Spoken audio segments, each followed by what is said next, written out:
मेरे वतनवासियों, आप सभी को नमस्कार। आज हम लोग पॉलिटी के एक महत्वपूर्ण टॉपिक की ओर आज की इस कक्षा में शुरुआत करने वाले हैं। वह टॉपिक का नाम है, आप लोग देख रहे होंगे, राज्य के नीति निर्देशक तत्व। इस टॉपिक के माध्यम से आपको यह बताना चाहते हैं कि राज्य के नीति निर्देशक तत्व विशेष तौर पर इसमें कानूनी राज छुपा हुआ। आज इस टॉपिक या लेसन में हम लोग यह देखने वाले हैं कि कौन सा अनुच्छेद कौन कौन सी बात कहते हैं या कौन कौन सी बात उसमें लिखा हुआ है। तो देर न करते हुए क्लास को आगे बढ़ाते हैं। राज्य के नीति निर्देशक तत्व यह भाग 4 में लिखा हुआ है। जैसे कोई भी चैप्टर होता है, हिंदी का कोई भी पार्ट हो, हिस्ट्री का कोई भी लेसन हो, उसका भाग 1 रहता है, उसका भाग 2 रहता है। लेसन जो कहते हैं ना, लेसन वही लेसन है। और पॉलिटी में लिखी हुई है राज्य की नीति निर्देशक तत्व भाग 4 में। और अनुच्छेद कहाँ से कहाँ तक है?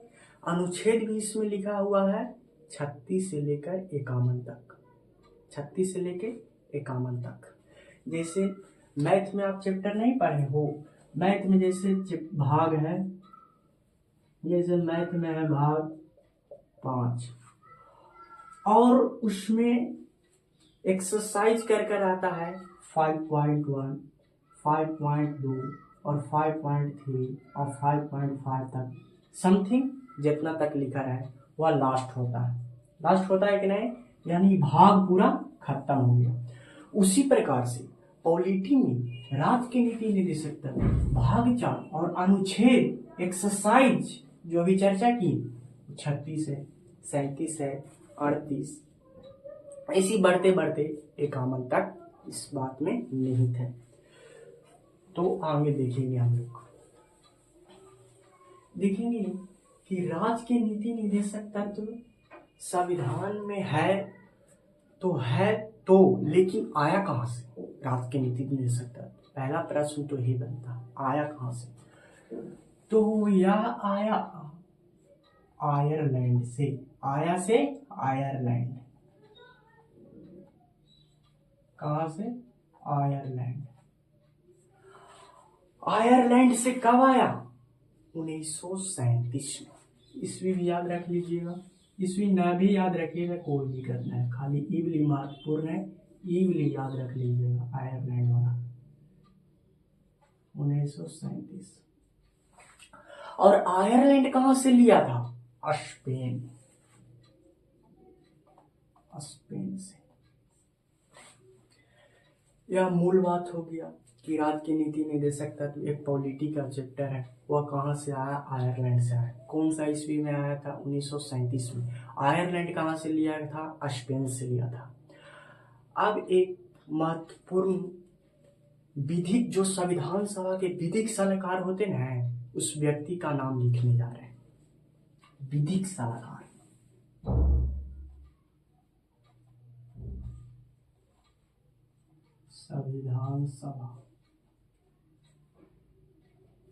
संविधान सभा यहाँ खाली लिख देते हैं विधिक सलाहकार। कौन थे? BN राव।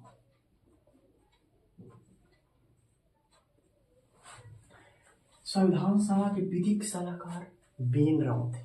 उस समय संविधान बन रहा था, उस समय के संविधान सभा के जो विधिक सलाहकार होते हैं, सजेशन देने वाला होते हैं, उस व्यक्ति का नाम क्या था? BN राव। BN राव ने DPSP को 2 भागों में बांट दिया। व्यक्तिगत सलाहकार,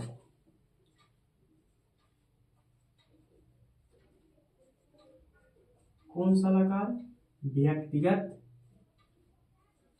सलाहकार। कितने भागों में बांट दिया? 2 भागों में बांट दिया। पहला भाग क्या है? वाद योग। क्या है? वाद योग। दूसरा क्या है? गैरवाद योग।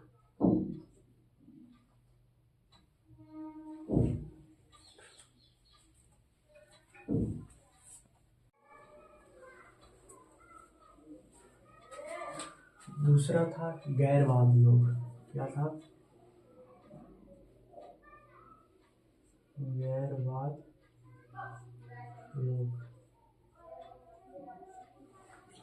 वाद योग में बीएनओ के अनुसार कौन सा बांटा? मूल अधिकार। इसमें क्या रखें? मूल अधिकार।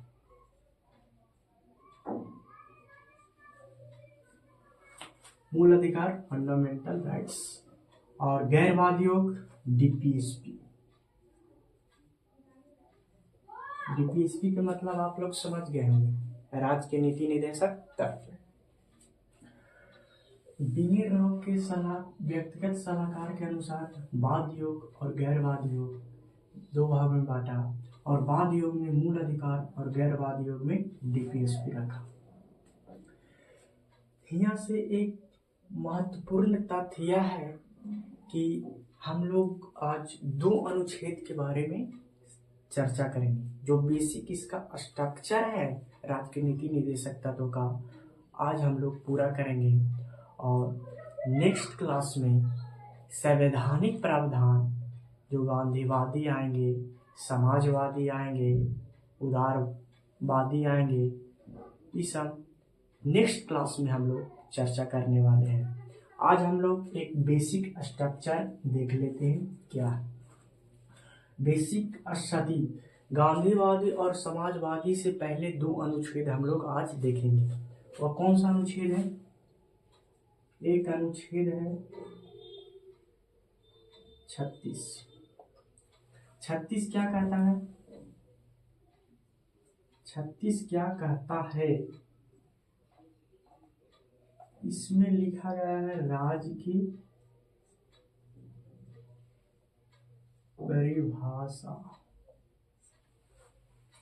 राज्य की परिभाषा वही है जो अनुच्छेद 12 में है।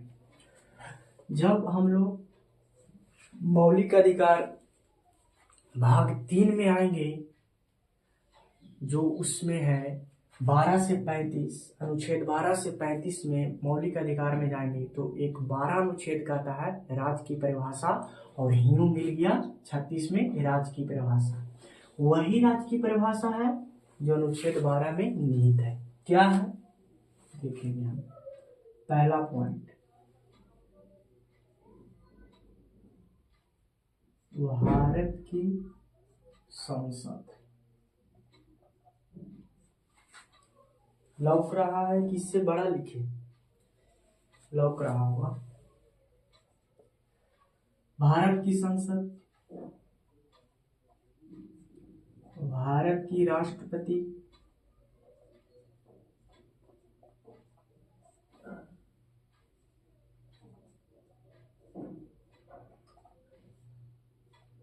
प्रत्येक राज्य की सरकार,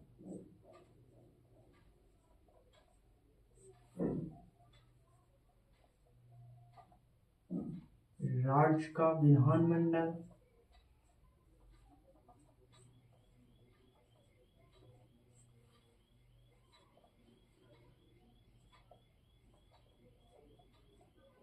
स्थानीय प्राधिकारी,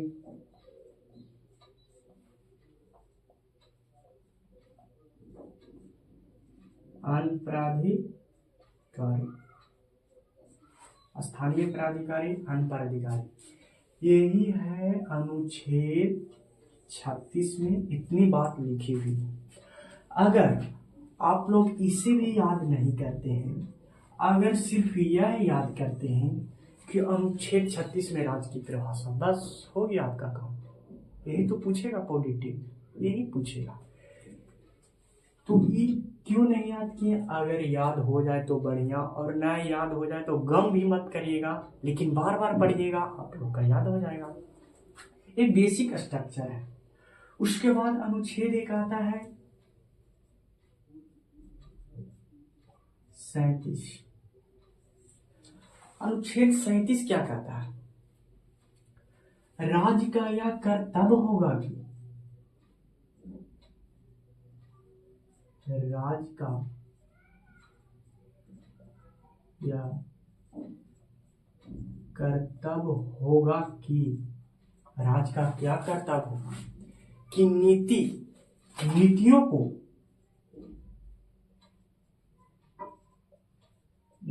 को सही पूर्वक क्या करें?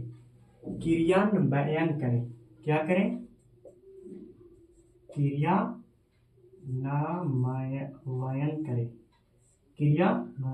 करें। ये सब रटने की जरूरत नहीं है, बस समझिए। अनुच्छेद 37 आ गया। राज्य का यह कर्तव्य होगा कि सही पूर्वक से कानून बना दे। बस सिंपल सी बात।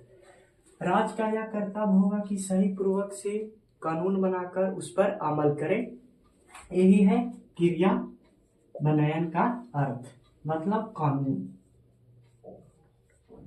जो राज्य की नीति है ना, नीति जो इस सब देख रहे हैं, नीति, यही है नीति। क्या मतलब?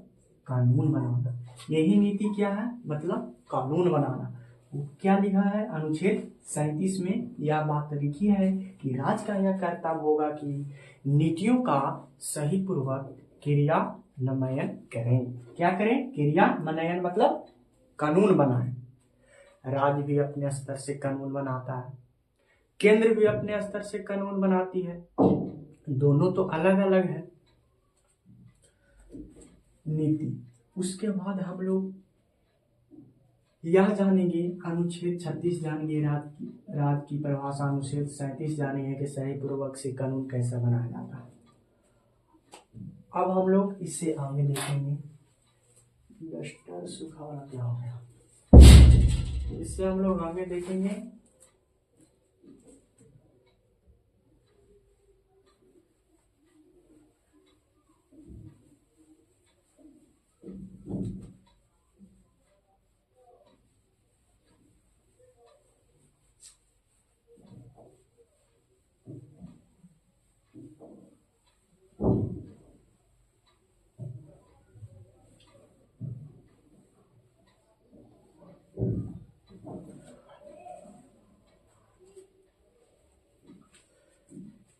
इसमें अब फैक्ट है, जैसे कोई चीज याद करने वाला चीज है। जैसा क्या?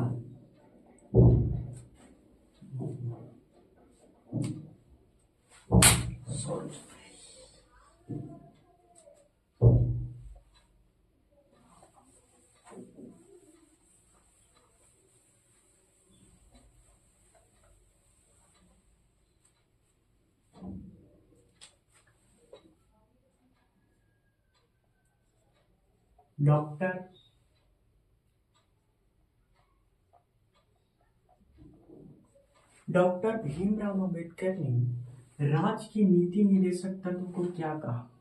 यह विशेषाधिकार है। क्या है? किसी व्यक्ति को विशेषाधिकार।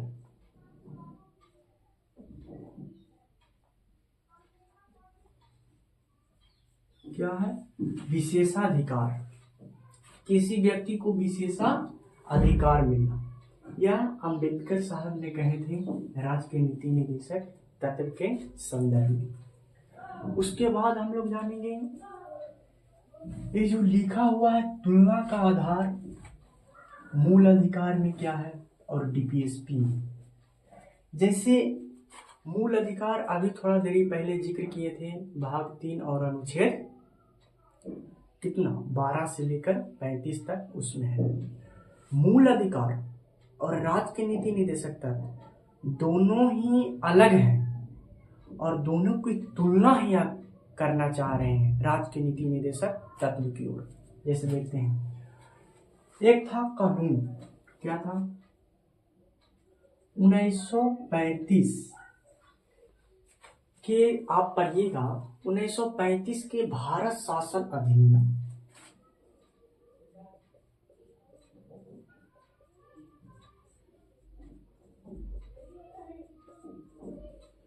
पढ़िएगा, 1935 में भारत शासन अधिनियम के उल्लेख है तुलना के आधार पर।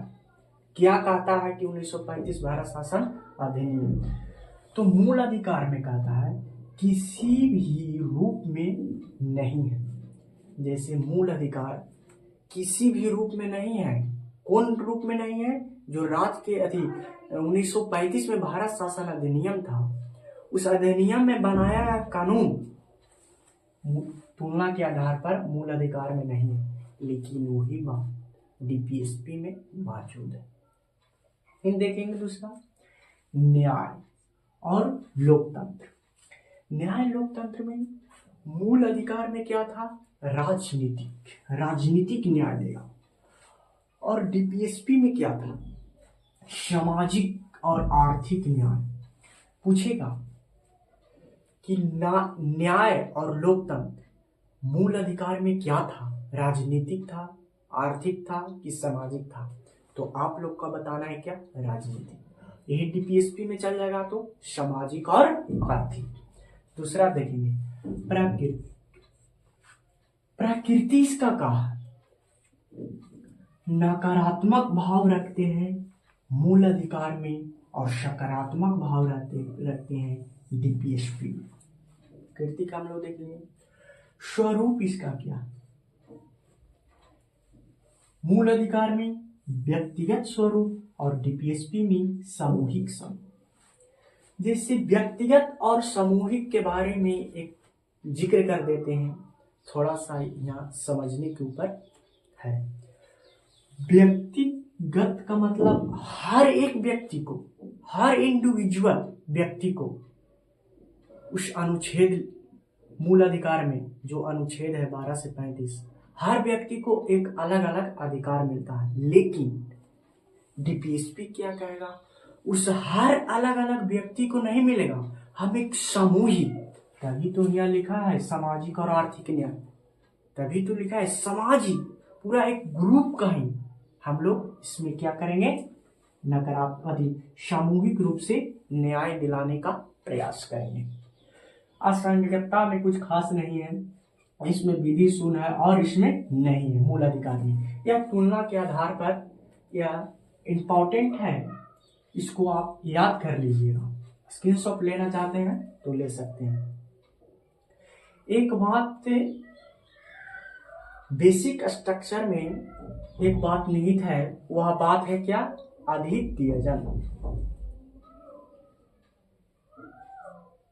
एक बात क्या है? अधित्यजन।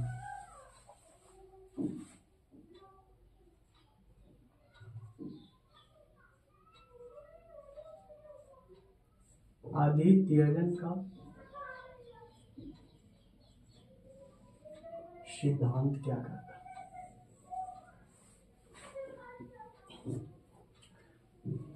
कोई गेस कर सकता है?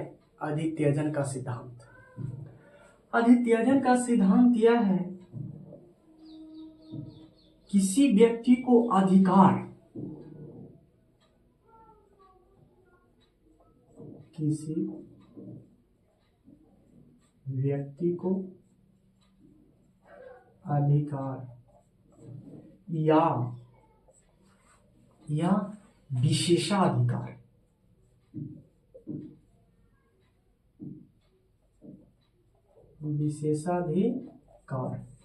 यही विशेषाधिकार या अधिकार अधित्यजन का सिद्धांत है।